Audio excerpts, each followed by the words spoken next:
More importantly coming to the point of career, 7 ఏళ్ళు 9 ఏళ్ళు అసలు నువ్వు సినిమాకి ఎందుకు దూరంగా ఉన్నావు? అంటే జనరల్ అండి, ఏం లేదు. Initially I wanted a break. కరెక్ట్గా మైండ్ స్పేస్లో అప్పుడు లేను. ఆ బ్రేక్ తీసుకొని 2 years అయింది. 2 years తర్వాత again I wanted to come back. అహం బ్రహ్మాస్మి స్టార్ట్ చేసాం. అది 1.5 year ప్రీ ప్రొడక్షన్ అయింది. ఇన్నాళ్ళ తర్వాత నువ్వు మళ్ళీ 1, 2, 3 ఫిల్మ్స్ ఒప్పుకుంటున్నావు రైట్ నౌ. కానీ నేను నీకున్న ఫాలోయింగ్కి, నీకు ఒక సూపర్ స్టార్కి ఉన్న ఫాలోయింగ్ ఉంది సోషల్ మీడియాలో, right? I don't say that you are not a super star.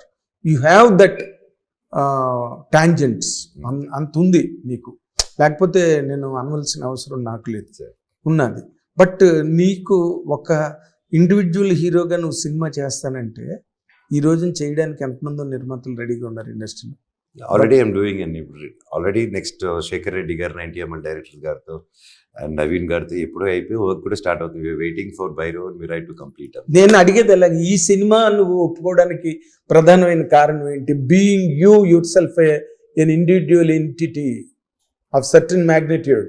Sir మీకు చెప్పినట్టు I'm always open for multi star. వేదం దగ్గర నుంచి ఊకొడతారు ఉలికి పడతారా దగ్గర నుంచి అండ్ ఇంకేదో పాండలు 9 దగ్గర నుంచి ఇంకా అన్నీ I was in multi starrer multi actors films.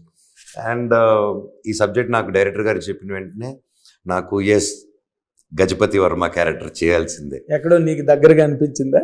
నాకు దగ్గరగా అని కాదు, that had that power as an actor. దానికి ఒక పర్ఫెక్ట్ ఆర్క్ ఉంటుంది ఆ క్యారెక్టర్కి. అండ్ ఒక యాక్టర్కి ఇలాంటి క్యారెక్టర్లు దొరకడం కూడా చాలా అరుదు. యాజ్ అన్ నేను ఇన్నాళ్ళు వెతుకుతూ ఉన్న దాంట్లో. సో డైరెక్టర్ గారు చెప్పిన వెంటనే సార్ చేస్తున్నాం ఈ సినిమా అని చెప్పేసి హగ్ ఇచ్చాను. ముగ్గురిది ఎలా ఉంటుందండి, నాది ఒకటిదే కాదు.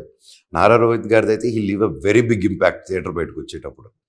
అండ్ ఈరోజు నేను చెప్తున్నాను, మీరు రాసుకోండి. అది నేను ఎక్కువ చెప్తున్నాను అనుకోవచ్చు మీరు, బట్ నేను ఎంత చెప్పినా తక్కువే అవుతుంది. ఇప్పుడు నువ్వేం చెప్పినా నమ్ముతారు జనం. నీకు ఆ వాల్యూ ఉంది, ఆ క్రెడిబిలిటీ ఉంది. దేవుడి దయ సార్, క్రెడిబిలిటీ ఉంది. అండ్ బెల్లం సాయి గారు కూడా he did a fantastic job. ఇంతకు ముందు వరకు ఆయన వర్క్ ఒకటి, ఈ సినిమాలో ఒకటి work is different. And I'm really lucky to work with both of them. Had a great